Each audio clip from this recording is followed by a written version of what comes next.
ಶ್ರೀ ಗುರುಭ್ಯೋ ನಮಃ. ಕನ್ನಡಾಂಬೆ ಕಂದ ಎಜುಕೇಷನ್ ಚಾನಲ್ಗೆ ಎಲ್ಲರಿಗೂ ಸ್ವಾಗತ. ದಯವಿಟ್ಟು ಕ್ಷಮೆ ಇರಲಿ. ಬಹಳ ದಿನಗಳ ನಂತರ ಮತ್ತೆ ನಾನು ಕ್ಲಾಸನ್ನು ಮಾಡ್ತಾ ಇದ್ದೀನಿ. ಸೊ ಹಾಗಾಗಿ ಎಲ್ಲರೂ ಕ್ಷಮಿಸಬೇಕು. ದ್ವಿತೀಯ PUC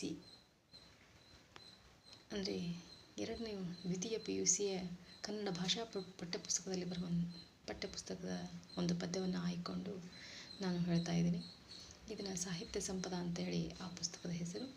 ಆ ಸಾಹಿತ್ಯ ಅನ್ನೋದು ಈ ಕನ್ನಡ ಸಾಹಿತ್ಯ ಹೇಗೆ ಹುಟ್ಕೊಳ್ತು ಅಂದರೆ ಅದರ ಆಳ ಮತ್ತು ಅಗಲ ತುಂಬ ವಿಸ್ತಾರವಾಗಿರುವಂಥದ್ದು. ಇದು 2000 ವರ್ಷಗಳ ಇತಿಹಾಸವನ್ನು ಹೊಂದಿರುವಂಥದ್ದೇ ನಮ್ಮ ಕನ್ನಡ ಸಾಹಿತ್ಯ. ಈ ಕನ್ನಡ ಸಾಹಿತ್ಯ ಅತ್ಯಂತ ಶ್ರೀಮಂತವಾಗಿರುವಂಥದ್ದು. ನಮ್ಮ ಕನ್ನಡ ಸಾಹಿತ್ಯ ಶ್ರೇಷ್ಠ ಮಹನೀಯರಲ್ಲಿ ಅನೇಕರನ್ನು ನಾವು ಕಾಣ್ತಾ ಇದ್ದೀವಿ.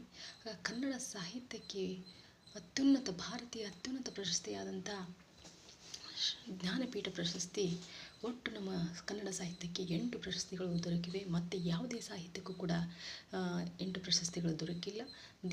ದೊರಕಿದೆವು, ಆದರೆ ಬೆರಳೆಣಿಕೆ ಅಂದರೆ 4, 5, 6 ಈ ಥರ ದೊರಕಿದ್ದಾವೆ. ಆದರೆ ನಮ್ಮ ಮಾತೃಭಾಷೆ ಕನ್ನಡ, ಈ ಕನ್ನಡ ಭಾಷೆಗೆ ಎಷ್ಟು ಅಂತ ಹೇಳಿದರೆ ಒಟ್ಟು 8 ಜ್ಞಾನಪೀಠ ಪ್ರಶಸ್ತಿಗಳು ಬಂದಿವೆ. ಈ ಜ್ಞಾನಪೀಠ ಪ್ರಶಸ್ತಿ ಸಿಕ್ಕಂಥ ಹೆಮ್ಮೆ ನಮ್ಮ ಕನ್ನಡಿಗರದ್ದು. ಇಂಥ ನಾಡಲ್ಲಿ ಹುಟ್ಟಿರುವಂಥ ನಾವೇ ಧನ್ಯರು.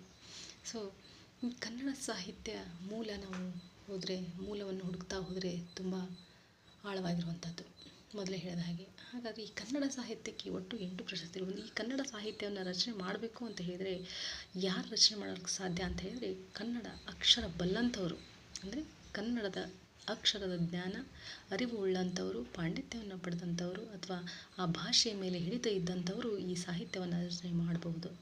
ಹಾಗಂತ ಓದದೇ ಇರೋರು ಸಾಹಿತ್ಯ ರಚನೆ ಮಾಡೋದಕ್ಕಾಗಲ್ಲ ಅಂತ ಹೇಳೋದಕ್ಕಾಗೋದಿಲ್ಲ, ಅದು ಶುದ್ಧ ತಪ್ಪಾಗುತ್ತೆ. ಸೊ ಅಕ್ಷರ ಉಳ್ಳಂಥವರು, ಅಕ್ಷರ ಬಲ್ಲಂಥ ಪಂಡಿತರು ಅಥವಾ ಜ್ಞಾನಿಗಳು ಬರೆದ ರಚನೆಯಿಸಿದಂಥ ಸಾಹಿತ್ಯವನ್ನು ನಾವು ಕನ್ನಡ ಸಾಹಿತ್ಯವನ್ನು ಅನೇಕ ರೀತಿಯಲ್ಲಿ ನಾವು ನೋಡ್ತೀವಿ. ಕತೆ, ಕಾದಂಬರಿ, ಕವನ, ಸಂಕಲನ, ಹೀಗೆ ನಾವು ಮಹಾಪುರಾಣಗಳನ್ನ ರಚನೆ ಮಾಡಿದ್ದಾರೆ. ಹಾಗಾದರೆ ಅಕ್ಷರ ಜ್ಞಾನ ಇದ್ದವರು ಸಾಹಿತ್ಯ ರಚನೆ ಮಾಡಿದರು, ಹಾಗೆ ಅಕ್ಷರ ಜ್ಞಾನ ಇಲ್ಲದೇ ಇದ್ದಂಥವರು ಸಾಹಿತ್ಯ ರಚನೆ ಮಾಡಿದರು. ಅದಕ್ಕೆ ನಾವು ನಿರ್ದಿಷ್ಟವಾಗಿ ಒಂದು ಪದವನ್ನು ಬಳಕೆ ಮಾಡ್ತೀವಿ. ಅದು ಏನಪ್ಪ ಅಂತ ಹೇಳಿದರೆ ಜನಪದ ಅಂತೇಳಿ. ಏನು ಜನಪದ? ಈ ಜನಪದ ಅನ್ನುವಂಥದ್ದು ಇಂಗ್ಲೀಷ್ನಲ್ಲಿ ನಾವು ಫೋಲ್ಕ್ಲೋರ್ ಅಂತ ಹೇಳ್ತೀವಿ.